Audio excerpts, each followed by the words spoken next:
सबसे पहला जो कारण है ओवर थिंकिंग या ओवर प्लानिंग। केवल मोबाइल एक शब्द में बोलना सही बात नहीं होगी, क्योंकि जो शॉर्ट वीडियोस होते हैं, जो छोटे वीडियोस होते हैं, रील्स, वीडियो से और ज्यादा अच्छा है रीडिंग। अगर आप रीड करें किसी विषय के बारे में, वो और भी अच्छा है। नमस्कार, मैं धर्मेंद्र सक्सेना सेहत टाइम्स के YouTube चैनल में आपका स्वागत करता हूं। आखिर क्यों उड़ जाती है आंखों से नींद, क्या है कारण और क्या है निवारण? आइए जानते हैं इस महत्वपूर्ण विषय पर क्या कहते हैं Gaurang clinic and centre for homeopathic research के परामर्शदाता डॉक्टर गौरांग गुप्ता। नींद ना आने की समस्या आज की सबसे कॉमन प्रॉब्लम्स में से एक है। कोई भी इंसान और किसी भी उम्र का हो, किसी भी वर्ग का हो, ये एक सबसे कॉमन प्रॉब्लम बनती चली जा रही है नींद ना आने की। तो आमतौर पे अगर किसी से पूछा जाए कि नींद ना आने का कारण क्या होगा, तो कोई भी ये बताएगा कि उसके पीछे कारण हो सकता है कि स्ट्रेस होने की वजह से नींद नहीं आती। लेकिन मेरा कहना ये है कि स्ट्रेस के भी पहले सबसे पहला जो कारण है जिस वजह से नींद ना आने की प्रॉब्लम होती है, वो होती ओवर थिंकिंग या ओवर प्लानिंग। लोग बहुत ज़्यादा चीज़ों को सोचते रहना, जो पुरानी बीती बातें हो चुकी हैं उसको सोचते रहना, या जो आगे उनको जो आगे की लाइफ है उसको, आगे की लाइफ में भी बड़े मुद्दे नहीं, छोटे छोटे मुद्दे कि कल हमको क्या क्या काम करने हैं, परसों क्या क्या काम करने हैं, उसी बात को बार बार सोचते रहना कि अच्छा कोई चीज़ छूट ना जाए, कोई चीज़ रह ना जाए। नेक्स्ट डे की प्लानिंग या आगे 2-4 दिन की जो प्लानिंग है, या नेक्स्ट जो अगला छुट्टी का दिन आ रहा है उसमें हमको क्या क्या काम निपटाने हैं, इसको सोचते लोग जब रात में जब सोने जाते हैं, जब शांति होती है और जब और कोई काम नहीं होता, जब वो एकांत में जो है जब बैठते हैं या लेटते हैं, उस वक्त पे ये सब विचार जो है आने शुरू होते हैं, ये सब सोचना शुरू करते हैं। वहाँ से सबसे पहली नींद की प्रॉब्लम शुरुआत होती है। ये हो गया सबसे पहला कारण। बाकी फिर दूसरे कारण होते हैं जिन लोग को एंजाइटी की प्रॉब्लम है, कि किसी बात की चिंता करना, बहुत ज़्यादा चिंता करना, या बेमतलब की चिंता करना, जो कि हो गया फ्यूचर को लेके, या जिन लोग को डिप्रेशन है। डिप्रेशन मतलब हो गया कि जो बीती बातें हैं उनको बहुत ज़्यादा सोचते रहना, जो भी दुर्घटनाएं हुई हो, जो भी खराब एक्सपीरियंसेस हुए हो लाइफ में, जो आप बीती हुई हो, उसी बात को सोचते रहना, ये कारण होता है जिस वजह से नींद नहीं आती। और चौथा कारण, वैसे मैं चौथा बोल रहा हूँ, हालांकि ये आज के समय में दूसरे नंबर पे आना चाहिए, वो डेफिनेटली है मोबाइल यूज। जी, मोबाइल की वजह से भी नींद की बहुत ज़्यादा प्रॉब्लम्स होने लगी हैं। और केवल मोबाइल एक शब्द में बोलना सही बात नहीं होगी, क्योंकि जो बाकी जो कारण जिन वजह से नींद नहीं आ रही, उनका सॉल्यूशन, उनका समाधान भी कई बार मोबाइल से ही निकलता है। जी, उसी मोबाइल को, उसी डिवाइस को आप यूज कर सकते हैं अपनी इसी नींद की प्रॉब्लम को सॉल्व करने के लिए। तो मोबाइल पे हम क्या कर रहे हैं और किस प्रकार से मोबाइल को इस्तेमाल कर रहे हैं, ये जो है निश्चित करता है कि आपको नींद की प्रॉब्लम होगी या आप नींद की प्रॉब्लम का समाधान निकालोगे। देखने में जो नींद की जो समस्या आती है, उसमें सबसे कॉमन जो कारण है वो है जो शॉर्ट वीडियोस होते हैं, जो छोटे वीडियोस होते हैं, रील्स। मैं किसी ब्रांड का नाम स्पेशली नहीं लेना चाहूँगा, लेकिन किसी भी मोबाइल प्लेटफॉर्म पे जो अलग अलग एप्लीकेशंस हैं आजकल, जिसमें बहुत ही छोटे ड्यूरेशन की वीडियोस चलती, 1-2 मिनट की या 3 मिनट की, उससे जो है उसके कारण नींद नहीं आती। क्योंकि जितनी बार कोई वीडियो चेंज हो रही, जितनी बार कंटेंट चेंज हो रहा है, आपका दिमाग फिर से एक्टिवेट हो जाता है। जब आप एक ही कोई चीज को लगातार देख रहे हैं, मान लीजिए आप कोई फिल्म देख रहे हैं, कोई मूवी देख रहे हैं, या कोई 1 घंटे का सीरियल देख रहे हैं, उसमें संभावना है ज्यादा कि आपको नींद आ जाए। लेकिन जब आप शॉर्ट वीडियोस देखते हैं, तो जल्दी जल्दी कंटेंट चेंज होता है, जल्दी जल्दी उसका जो रूप है, जो प्रकार है, उसकी जो थीम है, वो चीज़ चेंज होती है। वॉल्यूम चेंज होते हैं, किसी में वॉल्यूम तेज है, किसी में बहुत म्यूजिक है, किसी में बोलने का ढंग बहुत तेज है, और उससे दिमाग कॉन्स्टेंटली एक्टिवेटेड रहता है। यहाँ तक कि आप ये भी देखेंगे जो शॉर्ट वीडियोस हैं उसको बनाने का एक ढंग है कि जो उसमें बोला जाता है, जो उसमें स्पीड है बोलने की, वो बहुत तेज होती है, वो बहुत जल्दी जल्दी बोलते हैं, तो वो इतनी एक्टिव उसकी थीम होती है वीडियो की कि उस एक्टिवनेस की वजह से आपका ब्रेन कभी जो है वो शांत या सुस्त हो ही नहीं पाता है कि वो सोगा, वो कॉन्स्टेंटली एक्टिवेटेड स्टेट में और अलर्ट स्टेट में रहता है। इस वजह से आपको नींद नहीं आती।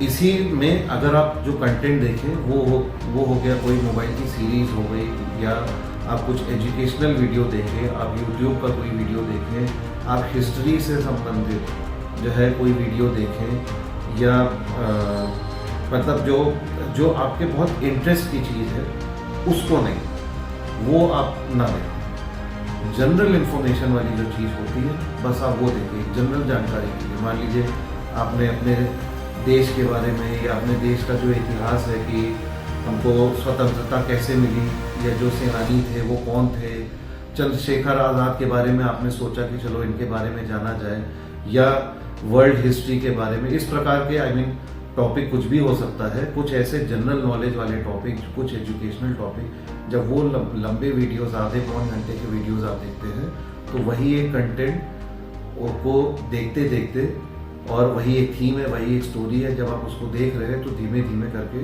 नींद आ जाती है। ये जो पैटर्न होता है, ये जो बाकी 3 कारण थे, जो कि हो गया ओवर थिंकिंग या ओवर प्लानिंग या एंजाइटी या डिप्रेशन, उन विषयों से आपके ध्यान को अपनी ओर आकर्षित करता है, या कह लीजिए वो डिस्ट्रैक्ट करता है, अपनी तरफ आकर्षित करके उन मुद्दों से आपका ध्यान भटकाता है, उसको बांटता है। तो वो जो चिंता वाले विषय हैं, वो जो आपके दिमाग को एक्टिवेट रखते हैं, उससे आपका ध्यान जो है हट जाता है, और जो आप देख रहे हैं आपका दिमाग जो है उधर ही एंगेज होता है, और जब उधर ही एंगेज होता है तो वही कंटेंट देखते देखते धीमे धीमे निद्रा वाली स्थिति आने लगती है। वीडियो से और ज़्यादा अच्छा है रीडिंग।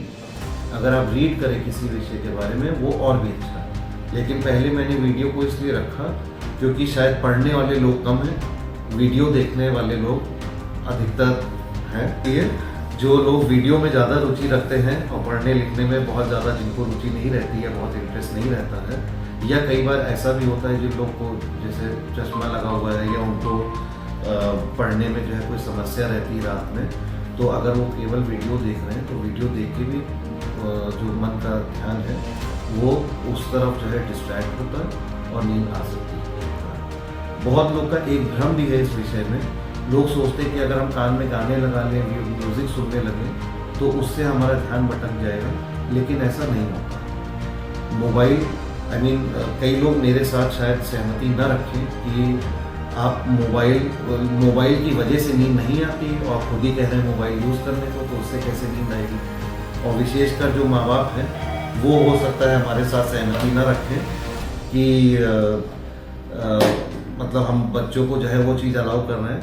तो इसीलिए मैं ये इस लॉजिक के बारे में बता रहा हूँ कि जो म्यूज़िक होती है, म्यूज़िक बैकग्राउंड में चलती है। जब आप म्यूज़िक सुन रहे हैं तो वो म्यूज़िक चलती रहती, आप म्यूज़िक सुनते रहते हैं, लेकिन जो हमारा ध्यान है वो उन्हीं विषयों पे चलता रहता है जो हम सोचना चाहते हैं। जिस जगह हम जिस बारे में हम सोचना चाहते हैं उस जगह वो चलता रहता है। लेकिन वीडियो देखने में विजुअल एंगेजमेंट जिस चीज़ में होता है, जहाँ की हमारे आँखें जो है इस्तेमाल हो, तब हमारा पूरा ध्यान उसी ओर जो है वो केंद्रित हो जाता है, और जो बाकी विषय हैं वो जो है वो बैकग्राउंड में चले जाते हैं, और हमारा जो ध्यान है उसी ओर रहता है। इस वजह से नींद आने की संभावना कहीं ज़्यादा अच्छी होती है। तो ऐसा कोई नियम नहीं है कि मोबाइल कोई दुश्मन है या कोई बहुत ख़राब चीज़ है। आज के समय में मैं देख रहा हूँ बहुत लोग मोबाइल को सिर्फ इस नज़र से देखते हैं कि जैसे वो कोई बहुत ही ख़राब चीज़ हो या जिससे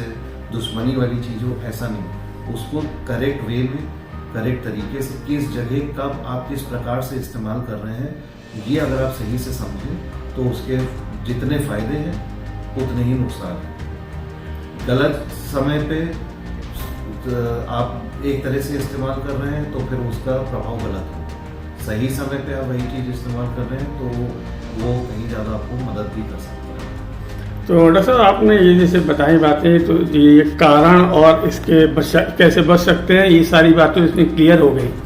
लेकिन यदि कोई ऐसी स्टेज पे आ गया है जिसको नींद नहीं आ रही है, वो इसी अपनाने के बाद भी क्या उसको कोई दवाओं से किसी तरह से होम्योपैथिक दवा जैसे कि कैसे कुछ फायदे हो सकते हैं? हाँ, तो अगर वापस हम उस बात पे जाएं जो मैंने 4 कारण बताए, जिसमें कि पहला तो हो गया जो रूटीन लाइफ वाली चीजें हैं, जी, जो कि हो गया ओवर थिंकिंग या ओवर प्लानिंग, और या जो मोबाइल यूज वाली बात बताया, इसमें दवा का बहुत ज़्यादा रोल नहीं होता। जो मैंने आपको जो एडवाइस दिया, आप खाली उसको अगर इस्तेमाल करने लगे तो आपकी प्रॉब्लम काफ़ी हद तक आप स्वयं सॉल्व कर लेंगे। नहीं हो पाई तो थोड़ी बहुत काउंसलिंग या इंडिविजुअल बेसिस पे निजी स्तर पे अगर हम आपको एडवाइस करते हैं, आपकी लाइफस्टाइल समझ के उसके अनुसार बताते हैं, उसी से सॉल्व हो जाता है। लेकिन जो बाकी दोनों कारण हैं जो कि स्ट्रेस से संबंधित है, एंजाइटी या डिप्रेशन, उसमें जरूर फिर दवा का रोल आता है। अगर किसी को किसी विषय पे बहुत ज़्यादा एंजाइटी है या कोई मेजर डिप्रेशन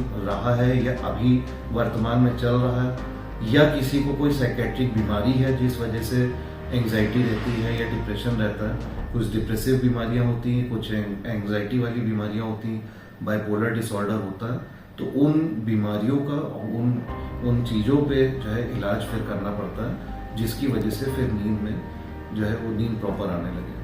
आमतौर पे वैसे तो बीमारियां कम होती है, आमतौर पे यही होता है कि डिप्रेशन तो एक बीमारी नहीं कहेंगे, डिप्रेशन के पीछे कारण होता है जो हमारे लाइफ में तरह तरह की परेशानियां और संघर्ष आते हैं, उसकी वजह से हम डिप्रेशन में जाते हैं। डिप्रेशन एक अक्यूट फेज हो सकता है या बहुत पुराना हो सकता है, और उस पे इलाज किया जा सकता है। और वो इलाज जब होता है, जब एंजाइटी या डिप्रेशन सही होता है, तो नींद स्वाभाविक है कि वो अपने आप ही वो सही हो जाती है। जी डॉक्टर साहब, आपका बहुत धन्यवाद। उम्मीद है आपकी दी हुई जानकारियाँ हमारे दर्शकों के लिए लाभप्रद होंगी।